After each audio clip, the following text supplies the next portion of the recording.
our leader for that. I'm so glad to see you all here today. I'm Pastor Pete. This is First United Methodist Church.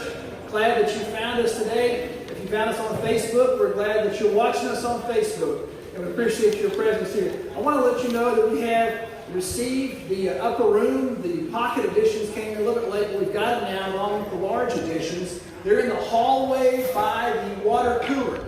And so if you want to pick up your copy, they're like $1 for these or $1.50 for these. Love to have you be part of that. Come on in. So it's a joy to have these. These are great devotional guides that help me every day. And I would just encourage you, if you need an upper room or to take one to someone who needs one, that would be a special thing. We're continuing our worship series on the book Called today. So this is about how God is calling you, and more importantly, how you are responding to that call. It's so important to think about listening to the voice of God and responding to that. And along those lines, we have a handout here that's in your bulletin. I want to pull it out. It's this, I guess that's called magenta. Is that the right color? Yeah. Learning my secondary colors. All right. I think this is magenta. But the most important thing is, this is called a Willing Worker Survey. And as we prepare for making plans for 2020, hard to believe we're almost in 2020, but as we prepare for making plans for 2020, we want to know some of the things you're interested in as far as your skills, your abilities, your availabilities. And we want you just to check as many on here as you like and put it in the offering plate today. There's some on the back as well. And so if you would take the time to fill that out, maybe while I'm preaching, you say, okay, I'm going to work on this now. But it would be good. We would love to have your feedback on what you're good at and what you care to work on and what you're interested in. So the Willing Worker Survey is very important. We will also eventually have this online. Actually, it may already be online somewhat, but you can check on that. So there's that. I want to also share with you all that this is Loose Change Sunday.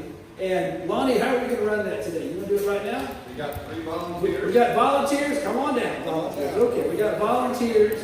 Any change you have, this is special time to contribute any coins that you have around the house. We got jars, mayonnaise jars full of coins, whatever. We're going to work through the audience. Appreciate your support for the ministries here. And while they're making some noise, I'm going to ask Ann McDonald to come up here with her voice and share the more announcements with us. If you have some loose change, raise your hand, and these folks will come to you and they'll collect from you, okay? You go over that way. Go that way. Okay.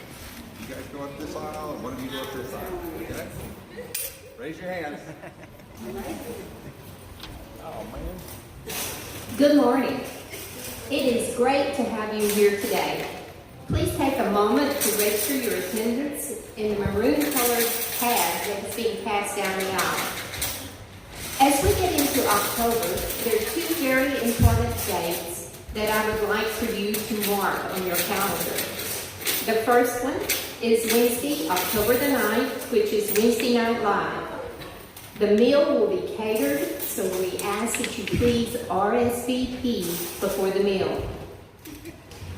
As a part of our series on calls, we have a very special guest speaker, Reverend Dr. Owen Ross, whom I think that you will love. Then on Sunday, October the 13th, which is another important day, please plan to bring a dish to share and be a part of our church family dinner right after worship at noon. We will be raising money for apportionments, our fair share or portion of the funds needed to support the backbone of United Methodist Church. Your generous giving will be greatly appreciated. And now, Lonnie, you have another role as safety coordinator. Next Saturday morning at 8 o'clock, we're going to convene our safety seminar. And we're going to gather over in the fellowship hall. If you have signed up already and you need to still pay your $49 tuition, you can put that check in the collection plates, or you can drop it off at the church. Just be sure you write safety seminar in the memo line. This is going to be as comprehensive safety training as I think I can possibly imagine. So there's going to be something to learn for everybody. There's roles that everybody can play. Sometimes it's just looking after yourself, and sometimes it's more. But we still don't have quite the quota that they wanted us to have, but they're going to proceed anyway. But it's not too late. If you want to come join us and spend the Saturday with us learning safety stuff for our church, that'd be great. We'd love to have you. Thank you. As we enter into a time of prayer, hear this reading from German theologian and anti-Nazi descendant Dietrich Bonhoeffer, who paid for his faith with his own life. Bonhoeffer wrote this: "Judging others makes us blind, whereas love is illuminating. By judging others, we blind ourselves to our own evil and to the grace which others are just as entitled as we are." Now, as Aaron Herndon plays our opening voluntary, please prepare your hearts for prayer and worship.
Hymn number 2191, Eternal Father, Strong to Save.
Please be seated.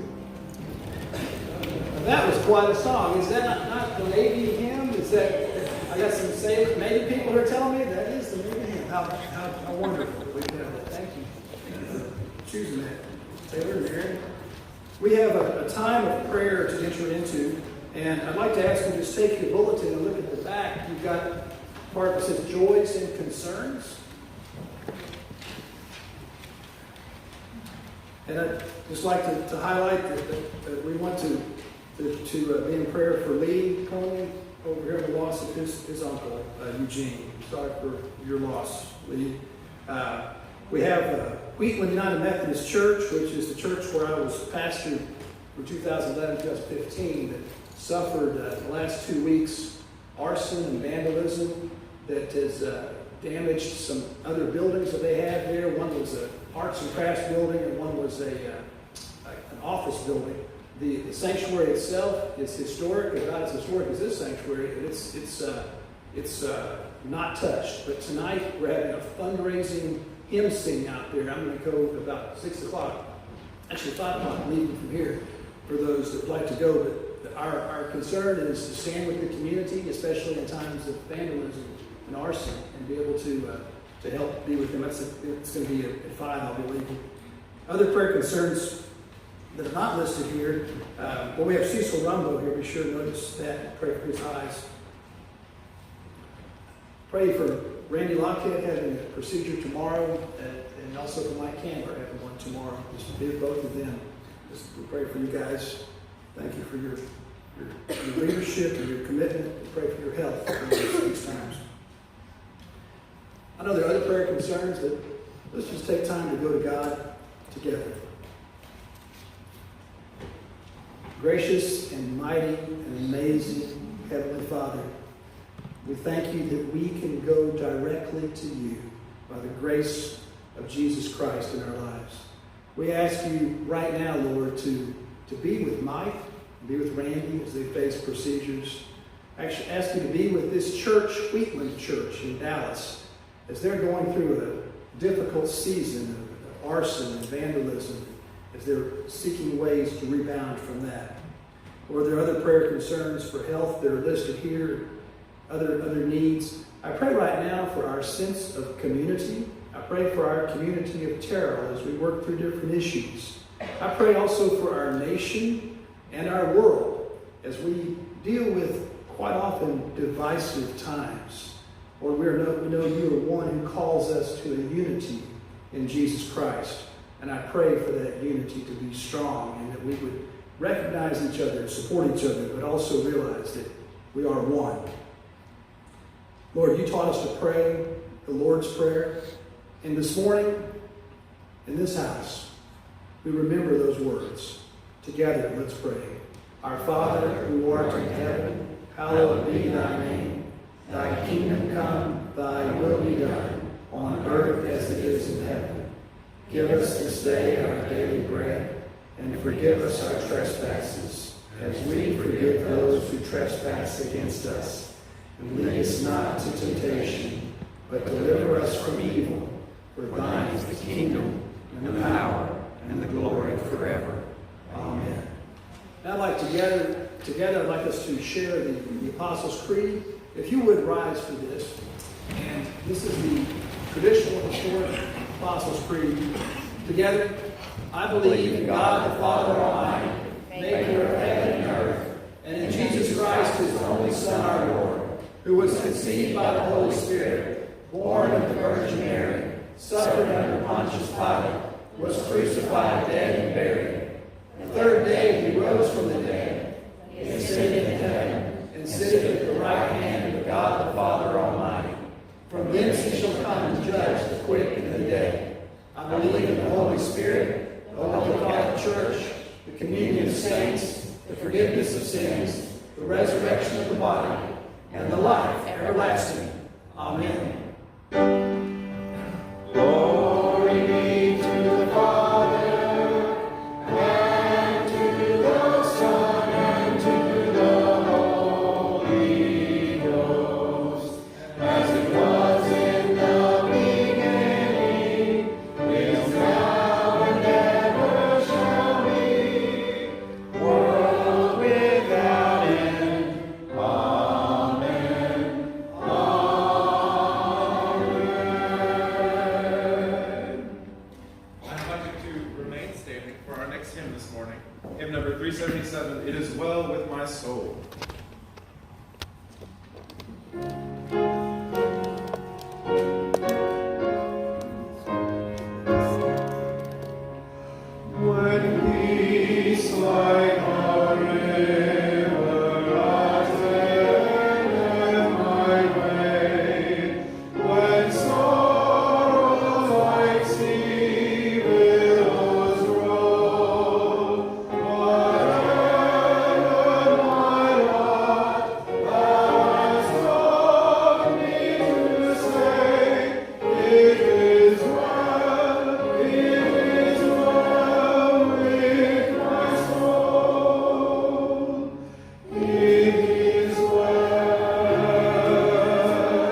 Okay, good.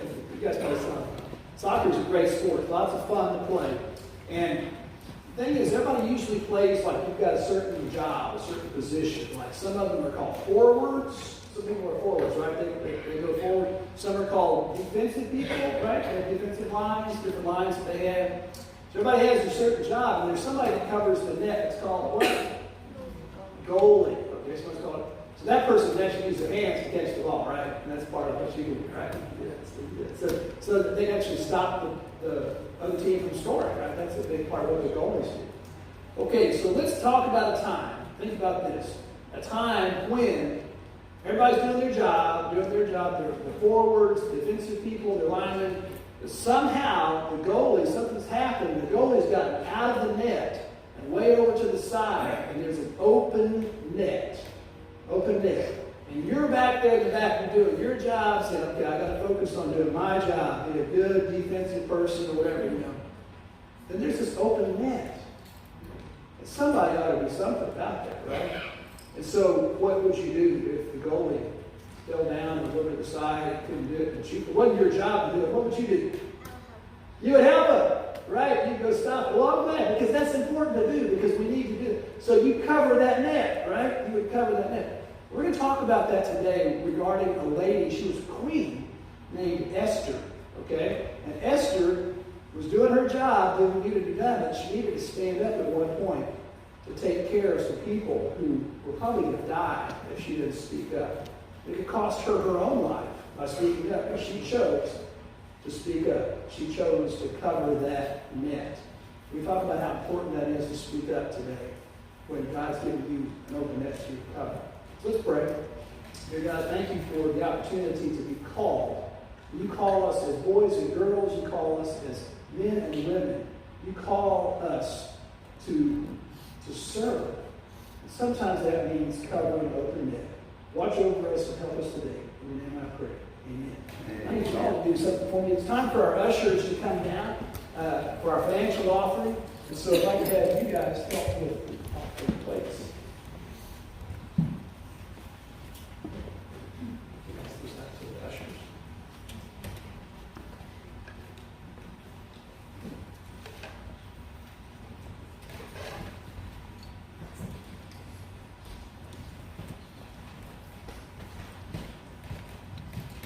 Lord, we come to you now at a time to say thank you, but also giving not just out of a sense of obligation, but out of a sense of response to your great love for us.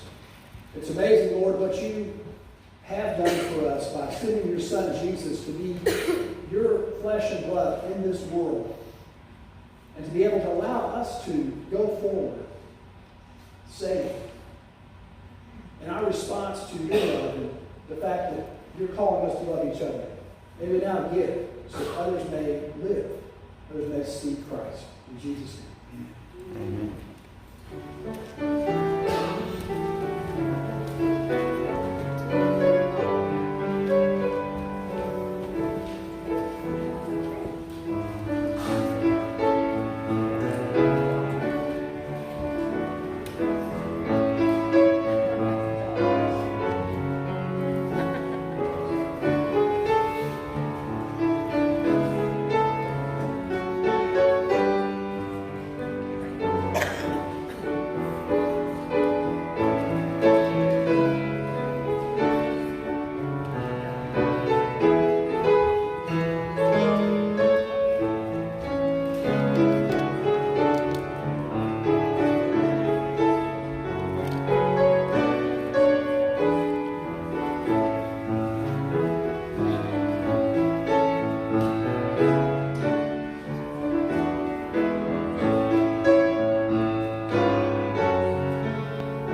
Please be seated.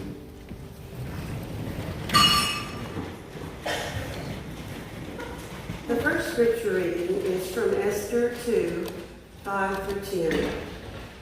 Now there was in the citadel of Susa a Jew of the tribe of Benjamin, named Mordecai, son of Jar, the son of Samai, the son of Kish, who had been carried into exile from Jerusalem by Nebuchadnezzar, king of Babylon.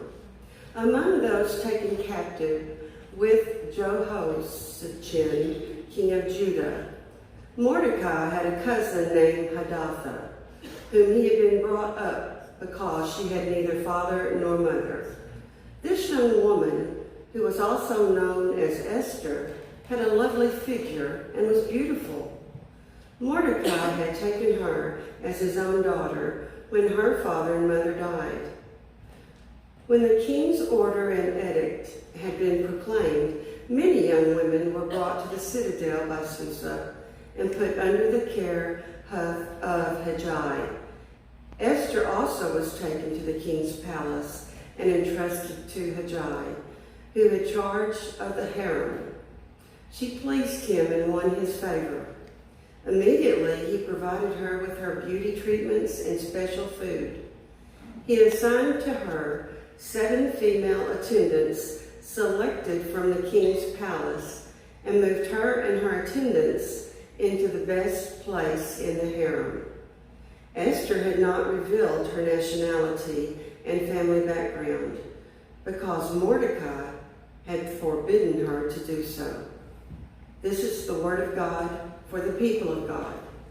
Praise be to God.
faith building to remind us what God's up to.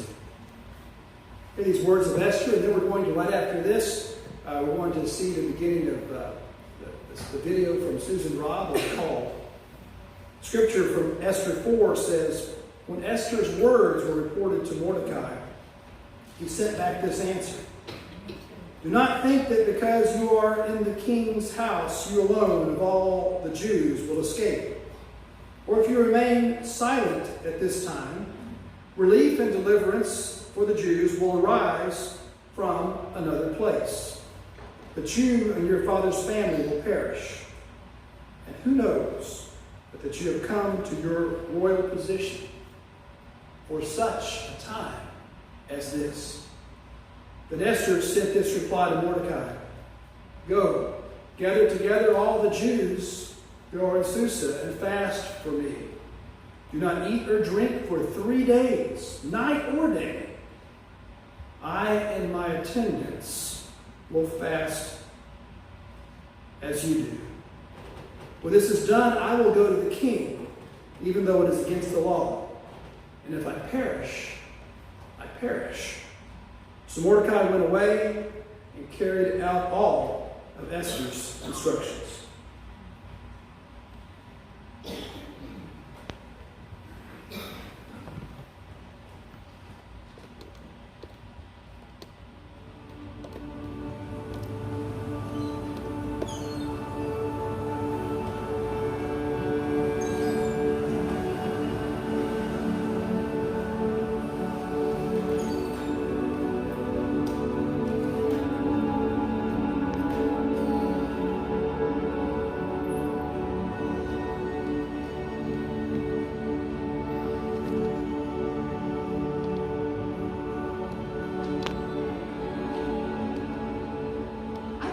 Several reasons why I chose Esther. One of them was because it was my daughter's favorite story, Bible story, when she was a child. And I thought, there are so few women heroines in stories in the Bible. But much deeper than that is that I think Esther highlights to us that we are all born for a time such as this. That in every era in which we live, in which we're born, there are instances, there are occurrences that God calls us into and wants God's voice present in those. So that's another reason. And yet another is that in this society in which Esther and Mordecai lived, there was always this undercurrent of racism. And so it makes us take a hard look at that and how we're going to step into that as children of God. So as the story opens, what we find is that we have four main characters. We have Esther and Mordecai. So Mordecai is Esther's cousin. She has been orphaned, and Mordecai has raised her from the time she was a small child. And then we have the king, Ahasuerus. And Ahasuerus, who some think is actually King Xerxes of Persia, is sort of an idiot. This is a court story where he listens to his terrible advisors all the time. He just depends on them to do everything, and they come up with bad ideas, and he follows them. And then we have a villain, and his name is Haman. When the story opens, Ahasuerus has had a banquet for everyone. And really, banquet is code word in Esther for really just being a drunken party. And everyone's been drinking liberally. The king says, bring my Queen Vashti in so that everyone can admire her beauty. Some scholars even say that the king asked Vashti to come in wearing only her crown. And so she refuses, and the king's advisors say, we need to banish her from being queen. And the king thinks that's a great idea because he thinks all their ideas are fine. And so it's time for a new queen. We've got to find a new queen. So his advisors say, we've got a great idea. Let's have a year-long beauty pageant of sorts, and we'll bring in all the virgins from all of the kingdom, and you can choose the best one. And of course, the moment he sees Esther, he is smitten. She finds everyone's favor. Everyone loves Esther. He loves Esther. And it's sort of like this story, it's sort of like a year-long season of The Bachelor, except instead of being extended a rose, he extends a crown. Mordecai has told Esther during this time when she's in the beauty pageant not to tell anyone of her heritage. And she obeys because she's a good girl. She always obeys her uncle, her cousin. Even though Esther may be a little innocent to it, Mordecai realizes that there are undercurrents of discrimination, and he doesn't want her to be exposed to that. We see this today. I've seen it we see it everywhere, but especially I saw it in Dallas a couple of summers ago. We had some police shootings. We had a sniper come during a peaceful demonstration for Black Lives Matter. A sniper shot several police officers. And I think I was pretty naive like Esther, because I grew up during the 60s, during the Civil Rights Movement, and I saw the hatred and the violence. We felt like we raised our children to be colorblind, so to speak. In my estimation, I thought, look how far our society's come. That we no longer have all of these racial issues, but just like in the Persian Empire, all of that is simmering underneath. We see in the story of Esther how that simmering, if we don't address it, can explode into atrocities. We find out that Mordecai and Haman have this friction. Mordecai won't bow down to Haman, so Haman says, you know what, I'm going to plot, and we're just going to have all of these. He knows who Mordecai's people are. And he goes, we're just going to have all of Mordecai's people killed. Haman and the king's advisors come up with this grand idea, and they decide that on this specific day and this time of year, we're going to exterminate all of those people, all of the Jews. And Mordecai realizes that Esther is the only hope for he and his people and her people. And so he comes to Esther and sends a message. You have to go say something to the king. She sends a message back and says that if you come before the king unbidden, he can have you killed. I don't know what he thinks about me anymore. It's been 30 days since I've seen him. I can't go do that. Well, Mordecai says, don't think that if you say no, deliverance will come from another corner. Perhaps you have come to royal dignity for just such a time as this. And she's hit with that in the face. And that is her call. And she realizes she has to do something. She goes from being the one who's been obedient to everyone else around her to being the one who now starts telling everyone else what needs to be done. I think she prays for 3 days, and in that time, she gains the wisdom that she needs to go before the king. So I have a friend named Suzanne, and she loves to say, be careful who you hate. It might be someone you love. And I think this is very relevant to the Esther story. So the king really has been duped into hating those people. And those people are his wife. It's someone he loves. So sometimes I think we paint this broad brushstroke over people that we don't know. John Wesley said, often we have no compassion for the poor because we don't spend any time with them. And the same is true for us. You can come up with any category you want. The they. There's so many theys in our society that we deem those people, and we don't like them because we really don't know them. And so I think that we have the tendency to do that because we spend no time with those people who are different than us. I mean, Esther knows that when she steps through the doors into the throne room, she could be killed. And yet she knows that she has to follow God's call in order to fulfill whatever it is that God's calling her to do. She has probably the highest place of any woman in the kingdom. And so probably when Mordecai comes to her, she's thinking, I don't know that I really want to be bothered with that, because right here, life is really good for me. And I think we all can feel that way at times. I can insulate myself in my little bubble in the world. And yet I think God calls us to step out and to look outside of our bubble. We may be minding our own business and in our own comfortable, cushy world, and God may break in and interrupt that and say, you can't stay silent about this. you have to speak up. So the whole story of Esther is read every year at Purim.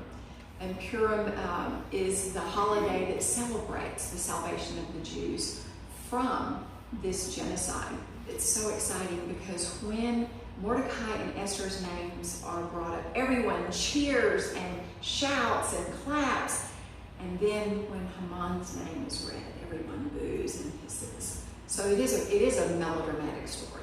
And so while we may not be called to step into the halls of power in our nation, we can certainly step into and speak to those voices that bubble of racism and discrimination in our midst that may seem so slight at the time, and yet bubbling underneath that could be a world of trouble. I think sometimes when we are in instances we feel a little uncomfortable, and we know what our values and our beliefs are, and we know that we probably should put an end to that off-color joke or the racist joke or whatever the circumstance is, that maybe we should be speaking into that, and we don't.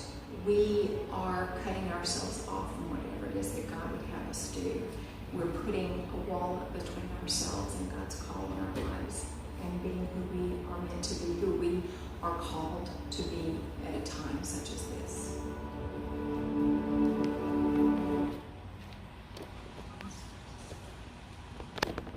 So it comes down to it. Are you willing to cover the net? When there's an open net, there's somebody that needs to step up and stand up and speak up. Are you willing to do that? Queen Esther was willing to risk it and to go there. You think about what the scripture says. Who knows? That you may have been called to this spot and royal dignity for such a time as this. You know, she answered the call in her time. In his time, there was a man named Martin. Martin was he served in World War I for the other side, for the Germans. He was on a German sub, and he was involved in some atrocities of shooting down civilian ships, or sinking civilian ships. Later on, he came back to Germany, and he didn't exactly like the direction things were going. And given an opportunity to stay in the military or move into other areas of life, he chose to go to theology school. And Martin went to theology school, and there he learned and he grew and he became a pastor of what's called the German Lutheran Church. Later on, there was a movement that developed, the Nazi movement. And Martin Niemöller wanted to speak up, but didn't really speak up. And so the movement grew. As it continued to grow, others didn't speak up. In fact, the United States of America did speak up. Adolf Hitler rose to power. And then Martin started to speak up a little bit. But he was put in jail. He was put in a concentration camp in 1939. And he was kept there along with other sort of high-ranking people in World War II until almost the war's end in 1945. He was not executed. He was used as sort of a pawn that maybe they could use for some hostage negotiations. And as the Allies were moving in April of 1945, he was transported under guard of SS troops to this one spot where they were supposed to meet and possibly negotiate their release. The SS troops were told that if this all falls apart, just go ahead and kill him. And kill the whole group of 140. But thankfully, some German troops took over. They were not SS, Nazi affiliated, and they did not take their lives. Then the Allies came and they freed them, and they were able to go back to their lives after the war. And Pastor Martin regretted his inaction earlier in the process. And he wrote a poem that's probably more famous than he is. You may have heard before. It goes something like this. At first they came for the communists, and I was not a communist, so I did not speak up. Then they came for the Catholics, and I was not a Catholic, so I did not speak up. Then they came for me. And there was no one left to speak up for me. Think about the times it's the right time. To not say, hey, that's not my job.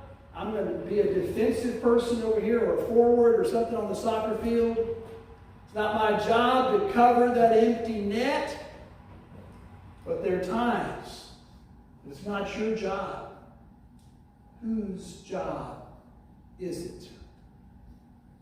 Whose job is it? We've been studying a disciple Bible study on Tuesdays about the idea of sin last week. And we all know a lot about our individual sin, what individual sins that we have. But it calls us to look, a disciple, to look beyond that and to look to our societal sin. Societal sin. Sins going on in society and our lack of willingness to speak up on societal sin that's taking place. Our desire to say, it's not my job. I don't need to cover that net. You know, I think about what Susan Robb, by the way, she's going to be speaking here November 13th. It'll be a Wednesday Night Live in November. I hope you can come to that and be a special time to meet her and be able to listen to her. We'll probably study her book more in detail next spring. The idea of being called, because I believe each of us is called. But being called is not just, this lofty thing. Maybe I'm called to something high and mighty and all these cool things. Being called quite often means, as we studied last week with Samuel, being called to uncomfortable situations. As we see in the Esther story, being called, maybe being called on behalf of other people. In this case, she was called, Esther was, on behalf of herself, because she hadn't told anybody that she was a Jew. And the Jewish people have a mantra to this day that I think it'd be wise for us to consider. The mantra goes something like this. It's not our spot to finish the job, but it's also not our spot to shirk it. I'll say that again. It's not our job to finish the job. It's also not our spot to shirk it. When it comes to the topic of racial prejudice in our times, it's really hard for me to grasp that 50 years after Martin Luther King, we're still as divided racially as we are today. It's hard for me to grasp it because I thought, surely by now the government would have fixed this. Surely by now the schools would have fixed this. Surely by now the churches would have fixed this. But then I look and I realize the most segregated hour of the entire week in the United States today is 11 o'clock on Sunday mornings. And why is that? Why is that? I believe God is calling us. That the horrible thing she mentioned about the snipers that killed 5 police officers in Dallas 3 years ago. That threw me for a loop. It threw our whole community for a loop. How can that kind of bigotry, that kind of hatred be among us? And I saw lots of stuff go on Facebook as far as lots of concerns, lots of just anger and just sadness. Something was expressed by a friend of mine who's a pastor, and he was just hurting. People were responding back and forth on Facebook, and his name's Freddie. He's African American. And he was just hurting, and I thought instead of contributing to the Facebook diatribe, I would just call him. I said, Freddie, let's get together for breakfast. Let's have breakfast this next Saturday. So we went to this place. It's kind of a country western kind of breakfast place. We go in together, and there's this one white pastor and this one black pastor. And we sit down at this table together. And we had breakfast. We had conversation. We had hurts shared. And we had a little laughter at times too. And the hope is that in that presence, in that room, people see that and go, wait a second. These two can sit and talk. Why can't we? And so if it's Small steps that you can take. If it's calling a friend up for breakfast, calling somebody you don't know to try to meet them for possibly getting to know them better. What difference that can make. Folks, right now, just yesterday, the trial continues for a Dallas police officer who's been fired, Amber Geiger, for the murder of Bolton Jean, a black man killed in his own apartment. Folks, as soon as that story broke, the opinions were divided. The opinions still remain divided the more this Amber Geiger trial continues. You know, they talked about putting off the Amber Geiger trial until after the State Fair of Texas, because they anticipate that whatever decision comes out of the Amber Geiger trial, the result is going to possibly lead to some riots right there, right here in our North Texas area, possibly at the State Fair. So there was talk about putting it off altogether until after the State Fair, but they went ahead and said, we need to have this trial. So they're having the trial right now. I don't know what the verdict will be, but whatever the verdict is, surely there'll be some people that are not happy about it. Now, where do you come into this picture? What is it that you can do? You can say, look, I'm doing my thing, I'm doing my job, I'm a defensive person or a forward. Or you can say, there's an open net over there. Somebody's got it covered. Which is it that you will do? Which role would you take? Would you just put your head in your pillow and say, I can't deal with this whole idea of healing racial prejudice in our time? Can I do something to make a difference? That's where I would challenge you. I would challenge you to get to know somebody else. It's a different color skin than you. I would challenge you to spend some time with that person, to invite them to breakfast, invite them to lunch. Those may be what's called drops in the bucket. They lead to a societal time of confessing the racism that we have in our world and working on ways to overcome that, to build a better world. You know, I was asked when I came here, before I came here, what core values do I bring that I would like to share with you and share with you as a pastor, but also help you to grow? So I have some slides in this core values. We talked about these before. That kind of led to what I was thinking about. The first one is to love God. And I pray that everybody here can say we all love God.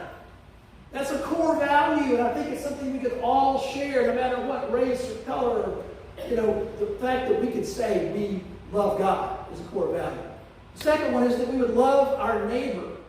I would pray that we would love our neighbor. Not everybody can necessarily agree with that because they go, well, wait a second, you're talking about my next door neighbor who doesn't cut their grass very often. Or you're talking about this other neighbor, or, you know, trying to define neighbor. We have trouble with neighbor, but I think it's a core value that you, being in this house today, share, that you care to love your neighbor. And the third one, though, changes things. It's called change the world. To me, that's a core value of who I am and why I believe I'm here.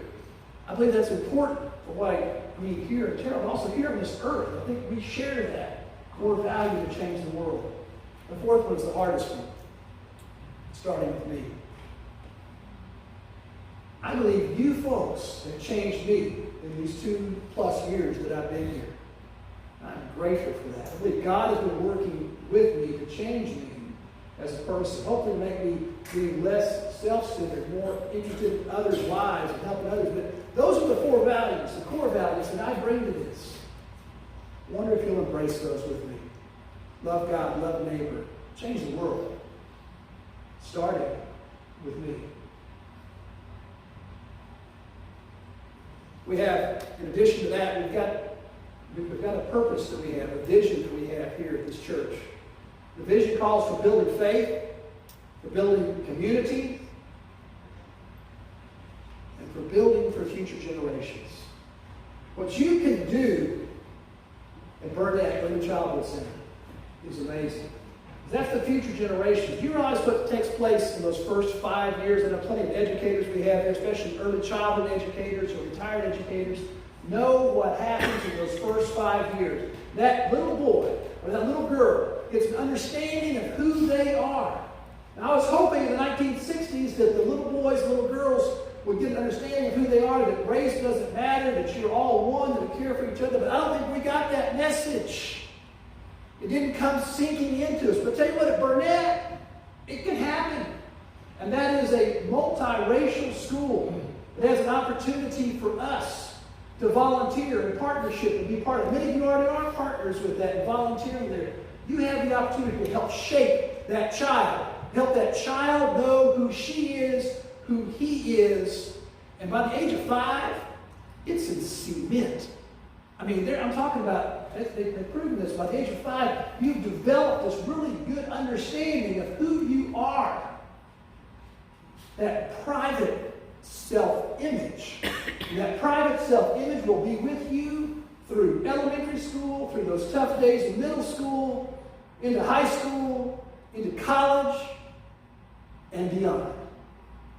What we're doing there every week at Burnett is making a difference in lives of children who will never see maybe their long-term future. We have an opportunity to plant those seeds to help with that self-worth, that private projected image that they have right now. So if you're not already volunteering, I would encourage you to do that. That can be one of those drops in the bucket in that child's life, that you're there for them. And I tell you what, they love seeing you. We've already adopted the whole school financially. You guys have been so generous. There's a sign over each door. This classroom adopted by First United Methodist Church. Quite often it says the name of the people who paid the $200 per classroom to adopt it. I'd encourage you to go find your classroom, one that you've adopted, and say, I want to get to know the teacher and find out what needs they have, but also to get to know the kids. Take some Play-Doh out with them and play with the Play-Doh. They were feeding me last week. Here's some Play-Doh pizza, Pastor Pete, give me this. Or here's the Play-Doh chocolates that we made. They were just the joy of bonding with these kids. It's amazing. I want to close with the thought that you may have been called to a time such as this. And if you say, I don't think so, God, I didn't hear that call. If you say, no, God, this problem of racial prejudice in the United States today, or even just in Terrell, this problem is too big for me. Then my question is, how small do you think God is? Because believe me, God is called. Are you and I listening?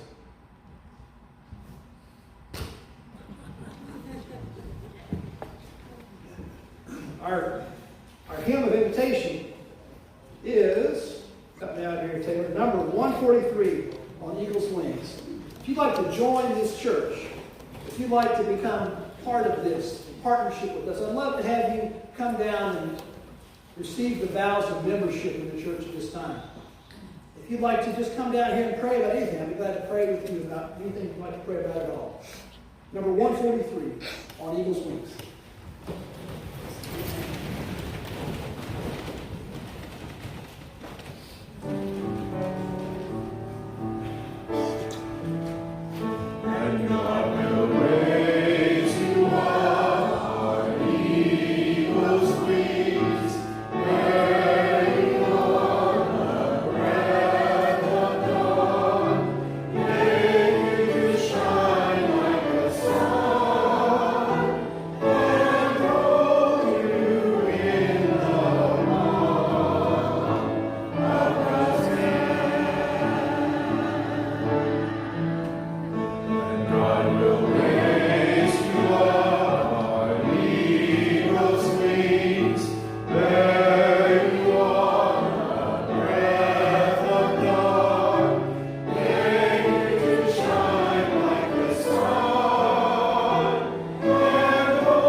Hear this word of benediction.